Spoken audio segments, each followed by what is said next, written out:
Hi, Terry. I feel super awkward, but I thought it'd just be easiest to do my repair project over video.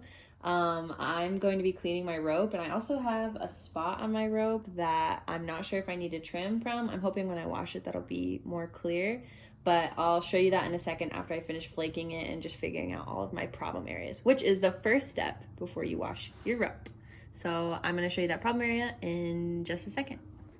So I found the problem area, and you can just kind of tell that it's really dirty, and it's also really firm. I can't really it makes a loop, but you can tell there's some kind of really hard firmness through here. And it also takes form when you give it a slight pinch, very gently. And that just makes me kind of worry. It's about 15 feet onto one side, so I'm not too worried about it. But you can just tell, if I take apart from my other part of my rope, how different those are, and that has me worried, especially with the firmness. This goes for about a foot. I think maybe someone just stepped in the mud in it and it might be a little extra firm, but I'll really be able to tell once I wash it. Now I'm going to get the bath water ready for the rope. When you are washing a rope, the best temperature to gauge it, which I thought was pretty funny, was they said if you won't put your newborn baby in it, don't put your rope in it, because your rope is your baby.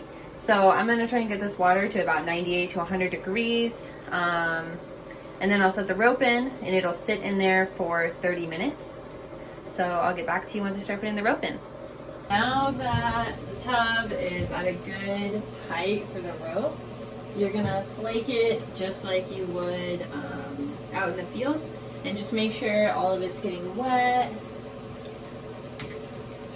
I'll spare you the pain of seeing this. I'm using the REI method, and they recommend just letting it sit in the water, getting fully wet for 30 minutes, and then going in with your soap. I'm sitting for about 30 minutes, and now I'm going to add soap, and I'm going to run the rope through my hands anywhere from 2 to 5 times. This just depends on how dirty your rope is. My rope is pretty dirty, so I'll probably run it through about 4 times. I'm using Dawn dish soap. You can get specific kinds of rope soap from REI or other outdoor outlets, but from what I was reading, Dawn soap works just as good. And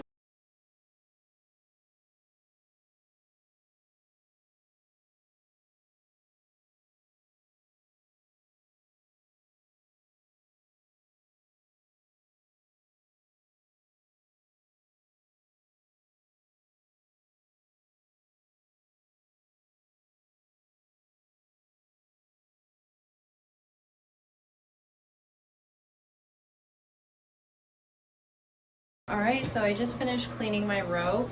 The water is absolutely disgusting. So now I'm going to drain the water and rinse it with the shower head until the water comes out clear. You don't want any soap left in your rope for obvious reasons. And I'll get back to you when it's done.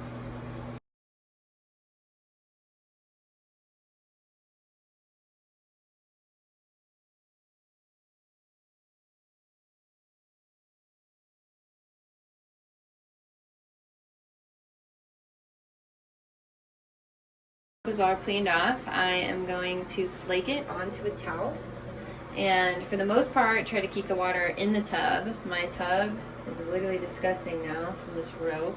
That's good because that means my rope is clean. There's no more soap rinsing out of it. When I'm flaking it, I'm also going to be checking for those same kinks earlier that I was feeling. I'm not going to be able to trim them today because the rope is wet, but I can still get a good look at it and to see if a lot of that mud came out.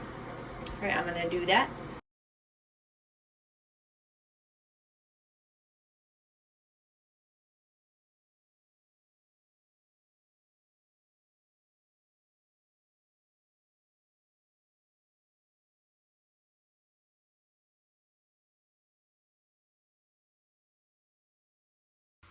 So my rope is fully washed now, and I'm looking back on the problem area.